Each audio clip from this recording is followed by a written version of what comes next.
নমস্কার বন্ধুরা, রূপা রান্নাঘরে আপনাদের সবাইকে স্বাগত। আবার একটা ভিডিও নিয়ে চলে এসেছি। আজকে রান্না করব চিকেন। বড় বড় করে পিস করা আছে, তার সঙ্গে বড় বড় লেগ পিস আছে। চিকেনটা রান্না করব অন্য রকমের। চিকেনটা একটু ভেজে ভেজে রান্না করব। এই লেগ পিসগুলো ভেজে নিচ্ছি, মশলা দিয়ে ভালো করে মাখিয়ে তারপরে ভাজছি। আধা ঘন্টা রেখে দিয়েছিলাম। এক পিসটা ভাজা হয়ে গেছে, আর একটু ভেজে নিচ্ছি। চিকেনগুলো ভাজা হয়ে গেছে, এবার তুলে নিচ্ছি।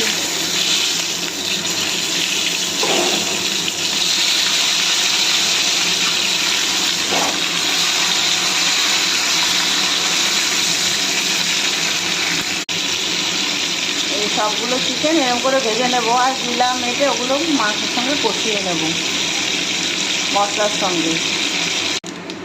ফোড়নে দিয়েছি গোটা জিরে আর তেজপাতা। এবার পেঁয়াজটা ভেজে নেব।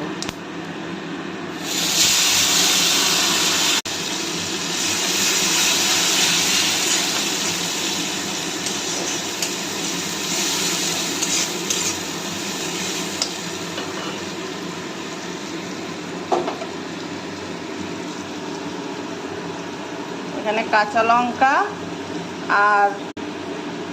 লঙ্কা, রসুন, আদা বেটে নিয়েছি। এখানে টমেটো আর পেঁয়াজের পেস্ট করে নিয়েছি। পেঁয়াজটা লাল লাল করে ভাজা ভাজা হয়ে গেছে, এবার পেস্টটা দিয়ে দেবো।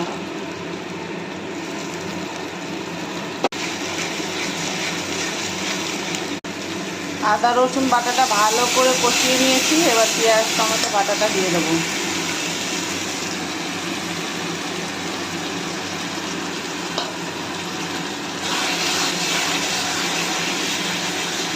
এখানে তো মাংসটা ভেজে রেখেছি, মশলায় তেল ছেড়ে দিয়েছে।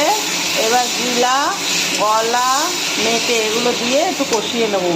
মাংসটা ওদের দই দিয়ে মেখে রেখেছিলাম।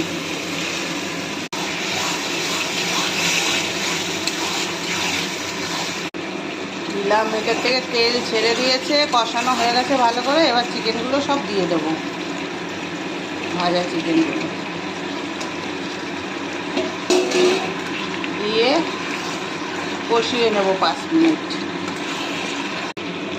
মাংসটা প্রায় হয়ে গেছে। এটা একদম জল দেইনি, কষিয়ে কষিয়ে রান্না করেছি। এবার সামান্য একটু গরম মশলা দিয়ে দেবো। এই যে চিকেন লেগ পিস, এটা ভাত, রুটি, ফ্রাইড রাইস, পোলাও সব কিছু দিয়ে খেতে পারবেন।